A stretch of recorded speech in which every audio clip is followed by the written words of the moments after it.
নমস্কার। আজকে বিয়ে নিয়ে দু চারটে কথা বলি। বাঙালিদের বিয়ে মানে হিন্দু এবং মুসলিম অবশ্যই।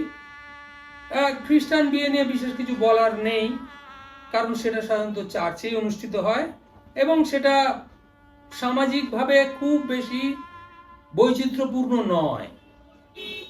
কিন্তু আমাদের হিন্দুদের বিয়ে এবং মুসলিমদের বিয়ে, সেখানে বিশেষ জাঁকজমক থাকে, বিশেষ আয়োজন থাকে, বিয়ের আগে বিয়ের পরে দীর্ঘায়িত সে আয়োজন। এখন আমরা প্রথমে বুঝে নিতে চাই বিবাহ কথাটি, যার থেকে বিয়ে, এই কথাটি এলো কিভাবে। বিবাহ মানে এক কথায় বিশেষ রূপে বহন করা। বিশেষ রূপে বহন করাটা কি না, যে কোনো বস্তু, যে কোনো বিষয় তাকে বহন করার দায় গ্রহণ। সেই দায়টা কি? আর্থিক দায় তো অবশ্যই, সামাজিক দায়, পারিবারিক দায়, দাম্পত্যের যাবতীয় দায়। সেটা কি একা পুরুষের? না, নারীরও অবশ্যই। তাহলে দুজন প্রাপ্তবয়স্ক সাবালক, যাকে বলে আইনের ভাষায় নরনারীর যে বিবাহ, সেটাই হলো সামাজিক বিবাহ। সেখানে অভিভাবকরা যুক্ত থাকেন। রেজিস্ট্রেশনের কথাটা আলাদা। রেজিস্ট্রেশনের ব্যাপারটা হলো যে বিয়ের ক্ষেত্রে সামাজিক বিয়েই হোক আর কলমের বিয়েই হোক, রেজিস্ট্রেশনটা এখন আমাদের সমাজে বা আমাদের দেশে বাধ্যতামূলক। যাক, সে ভিন্ন কথা। আমাদের প্রথমেই সামাজিক বিয়ের কথাই আমরা বলি। প্রথমে বলি হিন্দু সামাজিক বিয়ে। হিন্দু সামাজিক বিয়ে সাধারণত আমরা যদি তার খানিক অতীত খানিক বর্তমান দেখি, তাহলে বুঝতে পারবো যে ওই চলতি কথায় বলে বিয়ের ফুল ফুটেছে। বিয়ের ফুলটা কি না, বাগানে যেমন বিয়ের ফুল ফোটে, সেই ফুল দেখে প্রজাপতি আকৃষ্ট হয়, মৌমাছি আকৃষ্ট হয়। তো আমাদের সমাজেও সেই রকম, যখন নারী এবং পুরুষ প্রাপ্তবয়স্ক হয় বা বিবাহযোগ্য হয় এক কথায়, তো সেই বয়সে নানান সম্বন্ধ আসতে থাকে, বিয়ের সম্বন্ধ। এখন হিন্দু মতে সেটা ঘটকে করে, আর যদি মুসলিম মতে হয় তাহলে সেটা ওয়ালিরা করে, মানে আত্মীয় স্বজন, বিশেষ করে কনের পরিবার থেকে ওয়ালি বা প্রস্তাব আসে, তাদের ওয়ালি বলে। তো এখন তারা বিয়ের প্রস্তাব দেন। তো সেই বিয়ের ফুলটা ফুটলে পরে যেমন বাগানে মৌমাছি প্রজাপতি আসে, তেমনি ঘটক বা ওয়ালিদেরও সমাগম হয়, তারা বিয়ের কথা পারে। এখন প্রজাপতির কাজ কি? প্রজাপতির কাজ পরাগ মিলন করা। ফুলের বর্ণে, গন্ধে, বাহারে আকৃষ্ট হয়ে প্রজাপতি ফুলের উপর বসে এবং সেই ফুল থেকে পরাগ মিলন হয়। পরাগ মিলন হলে পরে ফুল থেকে ফল হয়, ফল থেকে আবার নতুন প্রাণের সৃষ্টি হয়। মানব জীবনেও তেমন, যে ওই ঘটকরূপী প্রজাপতি এসে সে একটা যোগাযোগের ব্যবস্থা করে। এছাড়া তো কোষ্ঠী বিচার, গণ বিচার, তিথি বিচার, লগ্ন বিচার, বংশ বিচার, এসব তো আছেই বা ছিল। তো এখন বলার কথা হচ্ছে এইটাই, যে আজকের দিনে অত্যন্ত শিক্ষিত মানুষ, অত্যন্ত সংস্কারমুক্ত মানুষ, তারাও কিন্তু এই লগ্ন বিচার, জটক বিচার, কোষ্ঠী বিচার এগুলো করে, এবং সর্বোপরি আরেকটি জিনিস আছে, সেটি হলো রাঢ়ী না বঙ্গালী, অর্থাৎ ঘটি না বাঙালি না বারেন্দ্রী, অর্থাৎ বরেন্দ্র দেশের উত্তরবঙ্গে, এদের মধ্যে বিবাহের ব্যাপারে কিছু সামাজিক বিধিনিষেধ আছে, অলিখিত বিধিনিষেধ। সেটি কি? সেটি হলো যে পূর্ববঙ্গীয় যারা যে কোনো মানেরই হন না তারা, যেমন ব্রাহ্মণ, ক্ষত্রিয়, বৈশ্য, শূদ্র, তাদের প্রেফারেন্স বা পক্ষপাতটা থাকে, তারা পূর্ববঙ্গীয়, তারা মাইগ্রেটেড হয়ে হয়তো এই দেশে চলে এসেছেন, কিন্তু তারা সামাজিক দিক থেকে তাদের খাওয়া দাওয়া, আচার আচরণের সমস্ত কিছুতেই তারা চান তাদের পাল্টি ঘর অর্থাৎ পূর্ববঙ্গীয়ই তারা হন। এবং বিয়ের ক্ষেত্রেও কিছু নিয়ম বিধির পরিবর্তন লক্ষ্য করা যায়। যেমন যদি অল্প করে বলি যে এই পাটিপত্র, বিয়ের সূত্রপাত পূর্ব বাংলায় হয় পাটিপত্রের মাধ্যমে। পাটিপত্রটা কি? পাটিপত্র বলে একটা চুক্তিনামা, একটা চুক্তিপত্র। সেখানে একটা রূপোর টাকার তেল সিঁদুরের জলছাপ দিয়ে, স্বস্তি চিহ্ন দিয়ে, উভয় পক্ষের পিতৃ পরিচয় দিয়ে, কুল গোষ্ঠীর পরিচয় দিয়ে, কি পরিমাণ যৌতুক বা অন্যান্য সামগ্রী, দান সামগ্রী ইত্যাদি দিয়ে কার সঙ্গে কার বিবাহ হচ্ছে, কার কন্যা কার পুত্র ইত্যাদি একটা লিখিত ভাবে এবং তাতে সাক্ষীও থাকেন, একটা পাটিপত্র হয়। আর ঘটিদের সাধারণত বা এদেশীয় পশ্চিমবঙ্গীয় যারা, তাদের হয় পাকা দেখা। পাকা দেখা মানে পাকা কথা, সেটা কোনো লিখিত রূপ থাকে না, সেখানে আশীর্বাদী হয়, সেখানে মেয়েকে হয়তো পাত্রপক্ষের তরফ থেকে আশীর্বাদ করা হয় বা যৌতুক কিছু দেওয়া হয় এবং পাকা কথা হয়। হিন্দিতে যাকে বলে বাগদান, সেই বাগদানের মতো একটা ব্যাপার হয়। তো এই হলো স্বাতন্ত্র। এরপরেও বিয়ের অনুষ্ঠানেও কিছু কিছু তফাৎ আছে। এখন এ কথা বলা দরকার যে বিয়ের যেমন মন্ত্র আছে, সেখানে ঋগ্বেদ বা সামবেদ বা যজুর্বেদীয় মন্ত্রোচ্চারণের মাধ্যমে পারস্পরিক সামাজিক বিবাহ পুরোহিত সেটি সম্পাদন করেন এবং কন্যা পক্ষের পিতা অথবা পিতা না থাকলে অভিভাবক স্থানীয় কেউ সম্প্রদান করেন।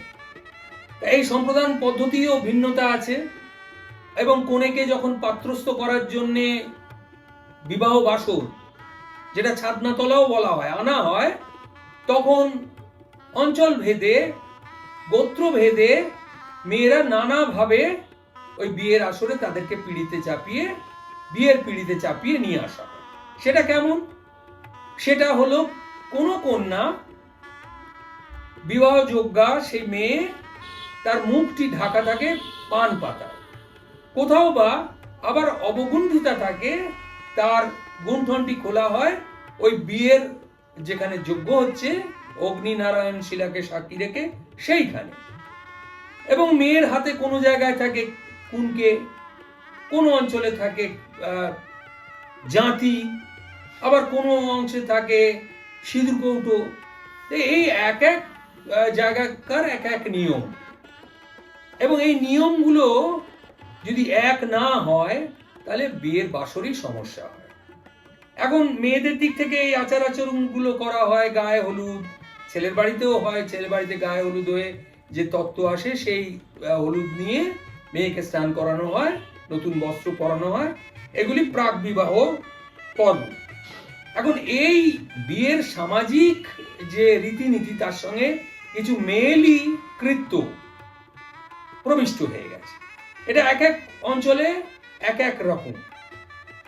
কোথাও সিঁড়ি বাঁধা হয়, কোথাও হয়তো কুঞ্জবন রচনা করা হয়, এরকম নানান রকম মেয়েলি আচার আচরণ করা হয়। এবারে বরযাত্রীদের নিয়ে, এমন নির্বরকে নিয়ে, পাত্রপক্ষ বরকর্তাকে নিয়ে তো এসে হাজির হলেন, কন্যাপক্ষকেই সেই নিয়ে আসার দায়িত্বটি পালন করতে হয়।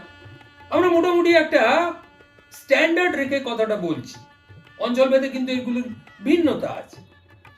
তো সেই বরকে টোপর মাথায় দিয়ে যখন বর এসে কনের বাড়িতে নামে, তখন তাকে বরণ করে ছাদনাতলায় নিয়ে যাওয়ার একটি রেওয়াজ আছে। কিন্তু তার আগে ওই বরকর্তার কাছ থেকে কনে পক্ষ অনুমতি নেয়, অনুমতি নিয়ে তবে তাকে ছাদনাতলায় নিয়ে যাওয়া হয় এবং সেখানে যথা নিয়মে বৈদিক মন্ত্রোচ্চারণের মাধ্যমে সাত পাকে বাঁধা হয়, সপ্তপদী হয় এবং অন্যান্য মালা বদল ইত্যাদি নানান রকম অনুষ্ঠান, তার সঙ্গে নানান রকম মজা, এবং সেখানে নরসুন্দর বা নাপিত উপস্থিত থাকেন, নানান রকম ছড়া ইত্যাদি হয়, নানান রকম হুল্লোড় বা মজা ইত্যাদির মাধ্যমে একটি সামাজিক বিয়ে অনুষ্ঠিত হয়। কিন্তু একটি কথা বলি, সেটি হলো যে বিয়ে শুরু হয়েছিল নান্দিমুখ বা অধিবাসের মাধ্যমে, অর্থাৎ পিতৃপুরুষকে জলদানের মাধ্যমে যখন পাত্রপক্ষ বা কন্যাপক্ষ তাদের বিবাহর মাঙ্গলিক অনুষ্ঠান শুরু করেন, পরবর্তীকালে আমরা দেখতে পাই যে অঞ্চল ভেদে তার মধ্যেও নানান রকম বৈষম্য আছে। বিবাহের মন্ত্রোচ্চারণের ক্ষেত্রেও যেমন বৈষম্য আছে, বা মেয়েলি আচারগত ক্ষেত্রেও অনেক বৈষম্য আছে। কিন্তু একটি বিষয়, যেমন কুশুন্ডিকা, এই কুশুন্ডিকায় আমরা দেখেছি সিঁদুর দান পর্ব হয়। কুশ নিয়ে যে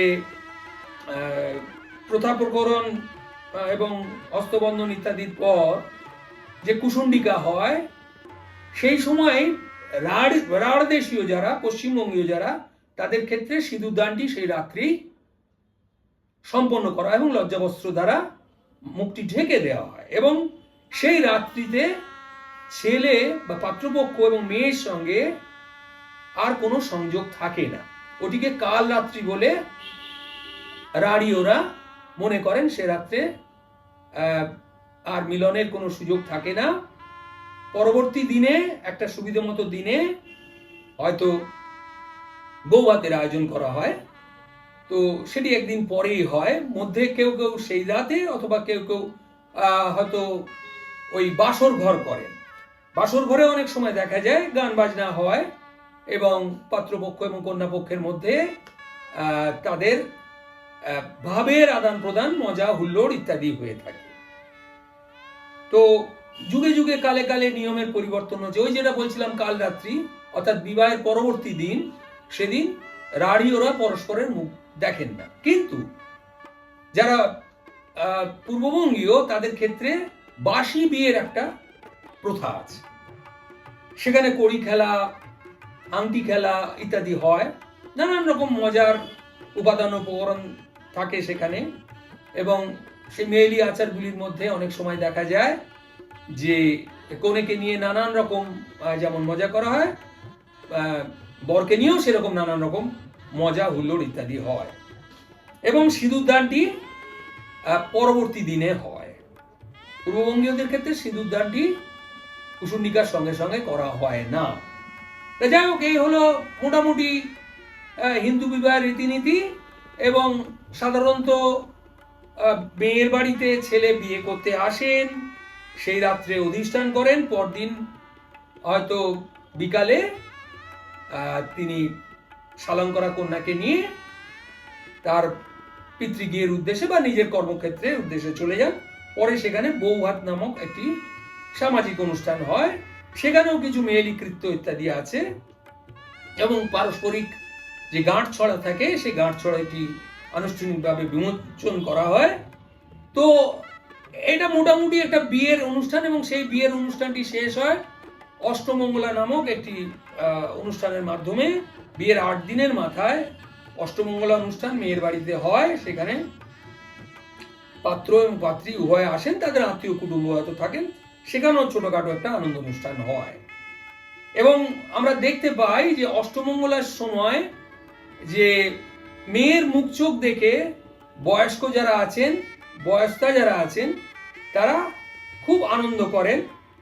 তার কারণ মেয়ে আবার ফিরে এসেছে, বা নাতনি হয়তো ফিরে এসেছে, এবং নাতনির ওই যে উজ্জ্বল মুখখানা, সিন্দুর চঞ্চিত শালঙ্কারা কন্যার যে উজ্জ্বল মুখখানি থেকে তারা বুঝতে পারেন যে না, সত্যি মেয়েটি হয়তো এতদিন খুব সাদামাটা ছিল, কিন্তু এখন সে উজ্জ্বল জ্যোতির্ময়ী হয়ে উঠেছে।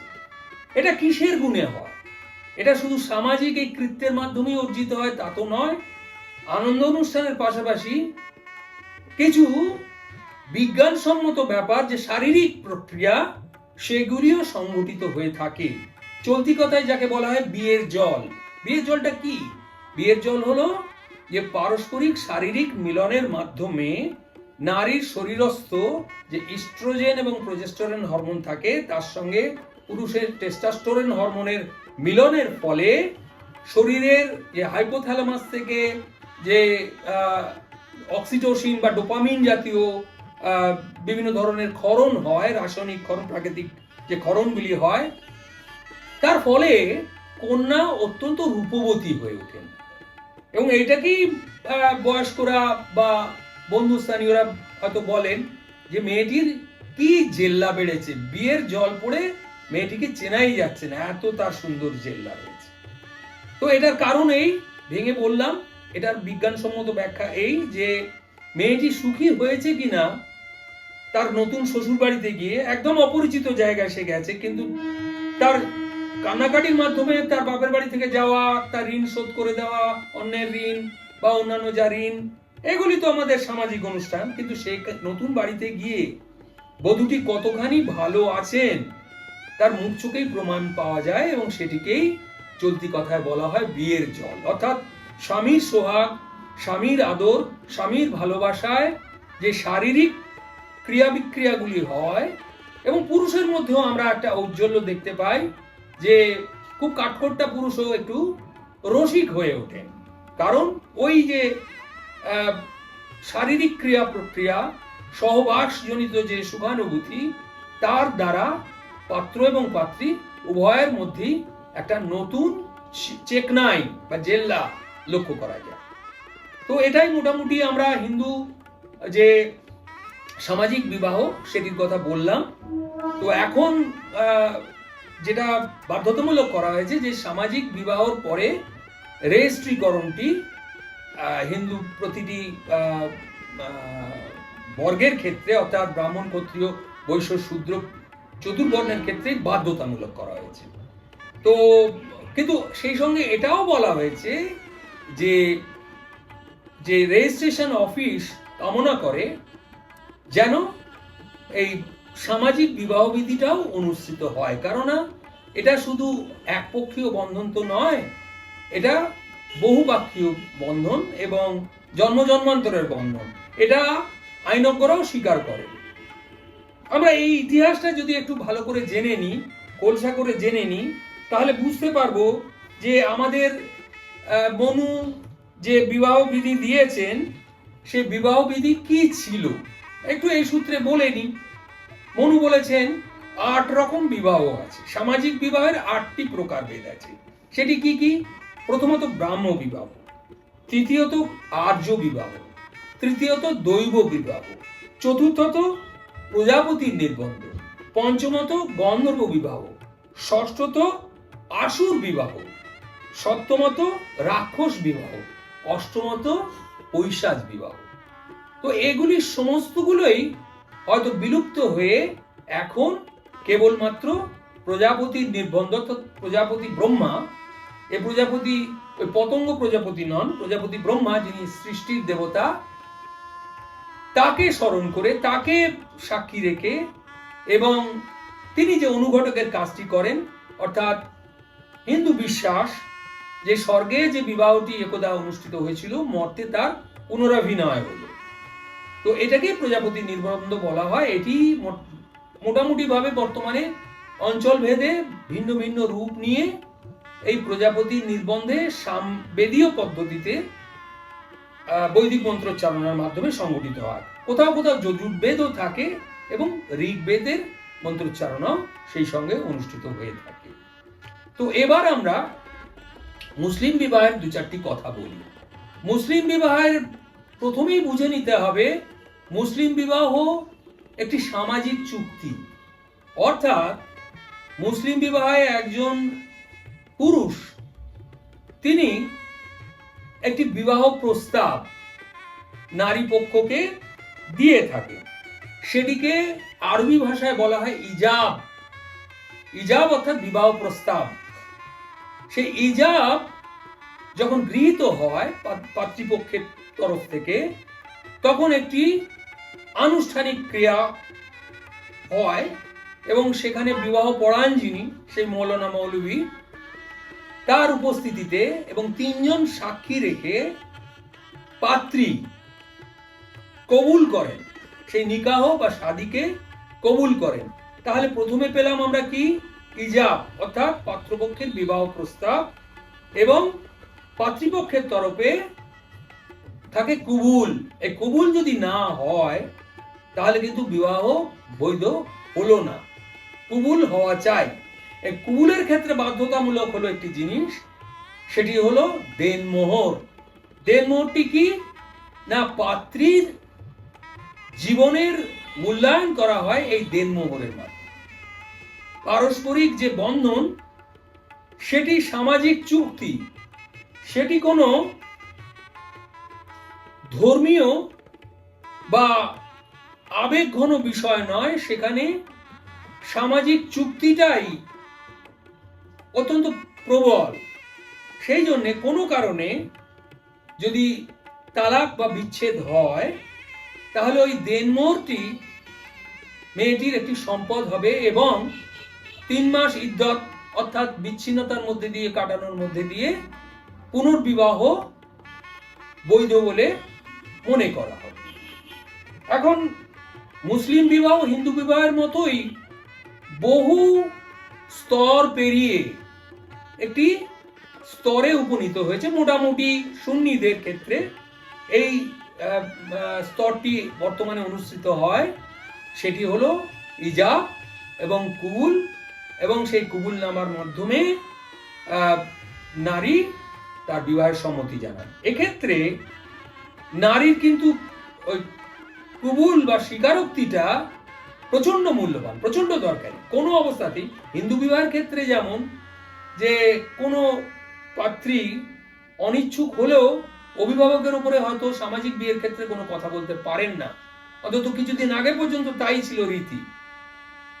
তো মুসলিম বিয়ের ক্ষেত্রে যদি কবুল করে নেওয়া হয়, সেক্ষেত্রে বন্ধনটি মোটামুটি ভাবে দৃঢ় হলো। পরবর্তীকালে আরেকটি শর্ত আছে, সেই শর্তটি হলো শারীরিক মিলন বা সহবাস। সেটির মাধ্যমে বিবাহ জায়েজ বা বৈধতা প্রাপ্ত হয়। অর্থাৎ হিন্দু বিবাহের ক্ষেত্রে যেমন ফুলসজ্জা বা স্বামীসজ্জা, এটির মাধ্যমে বিবাহ একটা বৈধতা পায়, কিন্তু সেটা সব ক্ষেত্রে কিন্তু আইনের বন্ধন দ্বারা স্বীকৃত নয়। কিন্তু মুসলিম বিবাহের ক্ষেত্রে এই শাদী বা নিকাহ জায়েজ হওয়ার ক্ষেত্রে শারীরিক মিলন অত্যন্ত বাধ্যতামূলক। তো কাজেই এটি কিন্তু মনে রাখতে হবে যে হিন্দু বিবাহের সঙ্গে যে আধ্যাত্মিকতা যুক্ত হয়ে আছে, মুসলিম বিবাহের ক্ষেত্রে যুক্তি, পারম্পর্য এবং সামাজিক চুক্তির বিষয়টি এবং নারীর মতামতটি বিশেষ মূল্য পেয়ে থাকে। অনেকেই হয়তো এই প্রসঙ্গে বলবেন যে মুসলিম বিবাহের ক্ষেত্রে পুরুষের হাতে তো অসীম ক্ষমতা দেওয়া আছে, সে তো নানা কারণে যদি কোনো ক্ষুব্ধতার কারণ ঘটে বা তার যদি মনে হয় যে স্ত্রী তার প্রতি অনুকূল নয়, তাহলে তিনি তো তালাক দিতে পারেন। তালাক দেওয়াটা কিন্তু অত সহজ নয়। আমরা নাটকে, গল্পে, উপন্যাসে যেগুলি পাই, সেগুলি কিছুটা অতিরঞ্জিত এবং কষ্টকল্পিত। তালাক দেওয়ার কিছু বিধিসম্মত প্রথা আছে। আর আরেকটি কথা ওই ক্ষেত্রে বলতে হয়, সেটি হলো নারীর ক্ষেত্রেও বিবাহ বন্ধন কিন্তু 7 পাকে বাঁধা বা সপ্তপদী নয় মুসলিম বিবাহের ক্ষেত্রে। সেক্ষেত্রে নারীর অপছন্দের কারণ কি? দৈহিক কারণ হতে পারে, মানসিক কারণ হতে পারে, অযত্ন বা অবহেলার কারণ হতে পারে। সেক্ষেত্রেও কিন্তু তিনি খোলাহ বা বিবাহ ভঙ্গ পেতে পারেন, কিন্তু সেখানে মৌলানা মৌলবীদের উপস্থিতি বাধ্যতামূলক। তবে একটা কথা ঠিক, যে শাহবানু কেসের পর থেকে, শাহবানু মামলার যে রায় আমরা পেয়েছি তারপর থেকে এই তালাক বা বিচ্ছিন্নপ্রাপ্ত নারী বা খুলাও যিনি নিয়েছেন, তিনি কিন্তু স্বামীর কাছ থেকে ওই দেনমোহরটুকু ছাড়া আর কোনো কিছু তার জীবদ্দশায় প্রাপ্ত হবেন না, এবং 3 মাস 3টি ঋতুকালীন সময় তাকে কাটাতে হবে নূতন বিবাহের ক্ষেত্রে। একটি কথা কিন্তু কোরআন এবং হাদিস বা শরিয়াতে বলা হচ্ছে যে বিবাহটি হলো পুরুষের ক্ষেত্রে আল্লাহর নিদান। তো কাজেই সেই নিদান প্রত্যেকটি পুরুষ এবং প্রত্যেকটি নারীর ক্ষেত্রে মান্যতা দেওয়া বাধ্যতামূলক। অর্থাৎ কৌমার্য বা সন্ন্যাস কথাটি একেবারে তওবা বলা হচ্ছে। এক্ষেত্রে আল্লাহ তাআলার বিরুদ্ধে যাওয়া শামিল। কারণ আল্লাহ তাআলা এই জীব জগৎ সৃষ্টি করেছেন, প্রকৃতি সৃষ্টি করেছেন, প্রকৃতির অঙ্গ মানুষ, নরনারী। তারা যদি আল্লাহ তাআলার ইচ্ছা পূর্ণ না করেন, অর্থাৎ সৃষ্টি প্রবাহ যদি অবিচ্ছিন্ন না রাখেন, তাহলে আল্লাহ তাআলার যে সৃষ্টি তাকে অসম্মাননা জানানো হয়। সেই কারণে এই গুনাহ বা পাপ থেকে বাঁচতে প্রত্যেকটি সক্ষম পুরুষ এবং সক্ষম নারীর ক্ষেত্রে বিবাহটি বাধ্যতামূলক। তো একটি কথা এই প্রসঙ্গে বলি, যে অনেকেই হয়তো বলেন যে মুসলিমদের ক্ষেত্রে 4টি বিবাহ, সুন্নিদের ক্ষেত্রে এবং শিয়াদের ক্ষেত্রে 5টি পর্যন্ত বিবাহ বৈধ। কিন্তু ব্যাপারটা খুব হালকা ছলে বলা হয়। তারা এটুকু ভাবেন না এই বিবাহগুলি কিন্তু কোনো দাসিত্ব বা কৃতদাসত্ব নয়, বা রক্ষিতা রাখার শামিল নয়। প্রত্যেক নারী, বিবাহযোগ্য নারী একটি বিবাহযোগ্য পুরুষকে যখন বিবাহ করবেন, তখন তার 1 নম্বর, 2 নম্বর, 3 নম্বর, 4 নম্বর পর্যন্ত এই স্ত্রীদের সমান মর্যাদা, সমান মূল্য, সমান দেনমোহর তাদেরকে দিতে হয়। এবং তাদের কোন রকম ভাবে সুরানি বা দুয়োরানি বা ঘুটেগুড়নি এই মর্যাদায়, এই অপমর্যাদায়, এই অবমূল্যায়নে ফেলা হয় না। কাজেই আল্লাহ তাআলার নিদানে, আল্লাহ তাআলার নির্দেশে একটি পুরুষ হয়তো একাধিক বিবাহ করতে পারেন, কিন্তু তার শারীরিক সক্ষমতা, আর্থিক সক্ষমতা, তার সামাজিক সক্ষমতা সমস্ত কিছু বিচার্য। কোনো কিছুতে যদি টান পড়ে, তাহলে সেই বিবাহ বা সেই নিকাহ বা সেই শাদী গুনাহ হবে। তো আমরা এই বিবাহগুলি সুন্নাত বা বিধিমত যে মুসলিম বিবাহ, সেই প্রসঙ্গে বললাম। আর দুটি কথা বলবো মুসলিম বিবাহে। মুসলিম বিবাহের ক্ষেত্রে যেহেতু অভিন্ন দেওয়ানি ভারতবর্ষীয় বিধি মুসলিম সম্প্রদায়ের উপর এখনো লাগু বা প্রয়োগ করা যায়নি, সেই জন্যে মুসলিম বিবাহের ক্ষেত্রে বিবাহের কোনো সুনির্দিষ্ট বয়স নেই। কেউ বলতে পারবেন না যে একটি 16 বছরের পুরুষের সঙ্গে, সক্ষম পুরুষের সঙ্গে 14 বছরের একটি মেয়ের বিবাহ গুনাহ, কখনোই না। বিচার্য বিষয় বয়সটি নয়, বিচার্য বিষয় সক্ষমতা। বিচার্য বিষয় হলো সামাজিক এবং নৈতিক স্বীকৃতি। তো কাজে এগুলি যদি থাকে, সেক্ষেত্রে বিবাহের কোনো ন্যূনতম বয়স নির্ধারণ করা হয় না, আজ পর্যন্ত করা হয়নি। আরেকটি কথা না বললে যে এই বিষয়ের পূর্ণায়ত হয় না আলোচনাটি, সেটি হলো সুন্নাত বিবাহ ছাড়া আরো 3-4 রকমের বিবাহ কিন্তু মুসলিম সম্প্রদায়ের মধ্যে, বিশেষত অভারতীয় মুসলিমদের মধ্যে সেটি প্রচলন ছিল। ক্রমে ক্রমে সেটি কমে আসছে।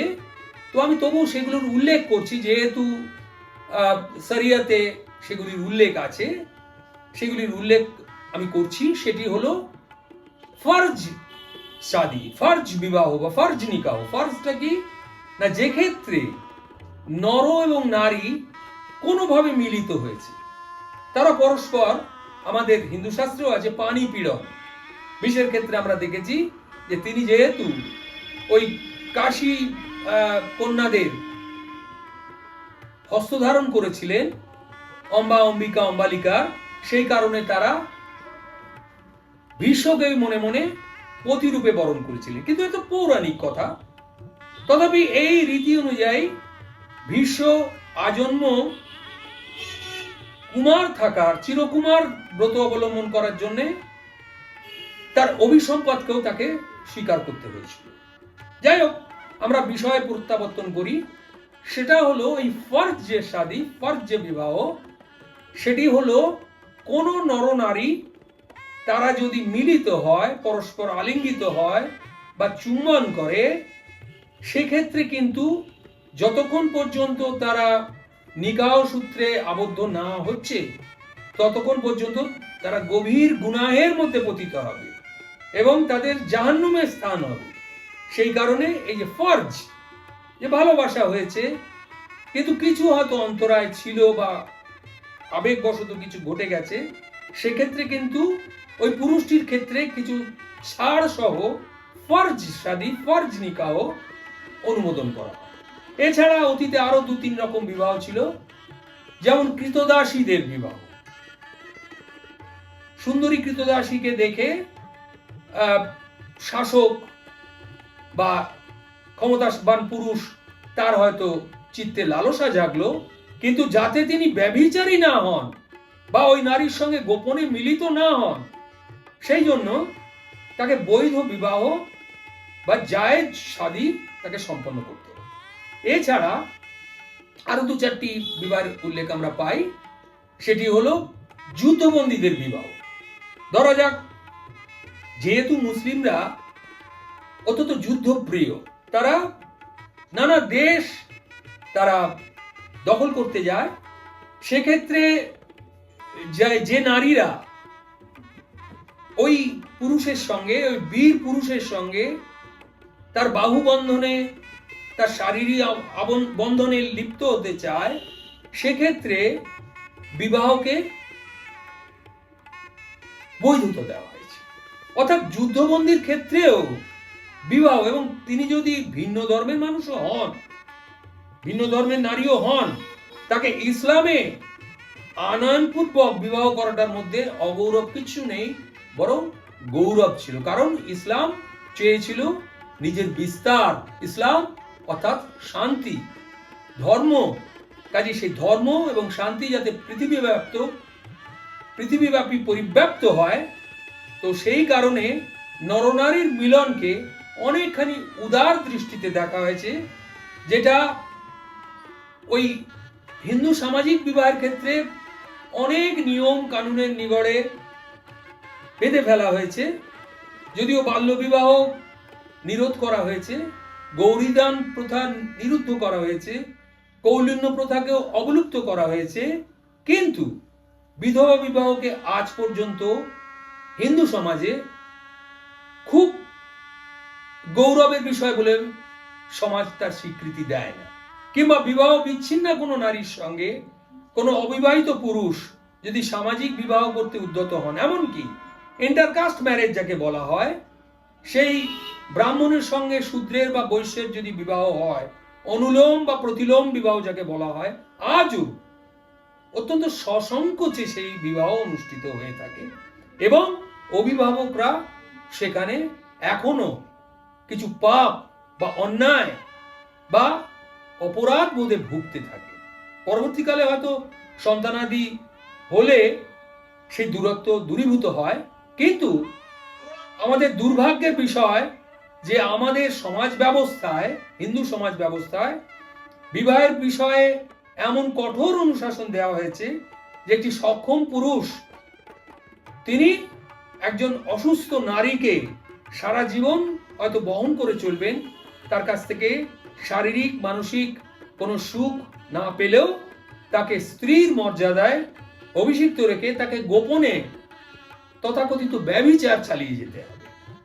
এটি ইসলাম অনুমোদন একেবারেই করে না। ইসলাম বলে যে গর্ভবতী নারী কি রজস্বলা নারী কিংবা শারীরিকভাবে মিলনে অক্ষম নারী, তার জন্য পুরুষের কামনা বাসনাকে রহিত করার মতো অসামাজিক অথবা অবৈজ্ঞানিক পন্থা অনুসরণ করার কোনো শাস্ত্রীয় বিধি ইসলামে নেই। সেক্ষেত্রে বহু বিবাহ বৈধ বা জায়েজ। তো একটি শর্ত যে এক বা একাধিক নারীতে বিবাহ তখনই মান্যতা পাবে যখন এই নারীরা প্রত্যেকেই তাদের স্ত্রীর মর্যাদা, স্ত্রীর অধিকার এবং স্ত্রীর যে সম্মাননা, তার সন্তান সহ যে অধিকার তারা পাবে, সেই অধিকার তাদের সমাজ অনুমোদন করে। এবং যদি কোনো কারণে তালাক হয়ে যায়, সেই নারীকে কখনো অস্পৃশ্য বা হীন দৃষ্টিতে দেখা হয় না। ওই দেনমোহরটুকু নিয়ে, এবং নারীর ক্ষেত্রে দেনমোহরটুকু মাফ করে দেওয়ারও ক্ষমতা আছে, যে না আমি এরকম পূর্বতন স্বামীর দেনমোহরও নিতে রাজি নই, তিনি সেটি প্রত্যাখ্যানও করতে পারেন। দেনমোহর তো একটি চুক্তি, সঙ্গে সঙ্গে দেনমোহর হাতে নিয়ে তো বিবাহ হয় না। দেনমোহর একটি চুক্তি, যে ন্যূনতম 10 দিরহাম, একটা সামাজিক বিধি, ন্যূনতম 10 দিরহাম আরবি মুদ্রায় একটি কন্যার যে সাম্মানিক সেটি ধার্য করা হয়। পরবর্তীকালে বিচ্ছিন্না নারী 3টি ইদ্দাত পিরিয়ড পার হওয়ার পর সসম্মানে অন্য পুরুষের সঙ্গে নিকাহ সূত্রে আবদ্ধ হতে পারে। আমরা অল্প কথায় হিন্দু সনাতনীদের বিবাহ সামাজিক বিবাহ প্রথা এবং মুসলিম বিবাহ বিষয়ে দু চার কথা বললাম। কিছু ভুলভ্রান্তি যদি থাকে দর্শকরা, শ্রোতারা আমাকে ক্ষমা করবেন এবং কমেন্টসে আমার সেই ভুল ত্রুটিগুলি সংশোধন করে দিয়ে আমাকে ধন্য করবেন। নমস্কার।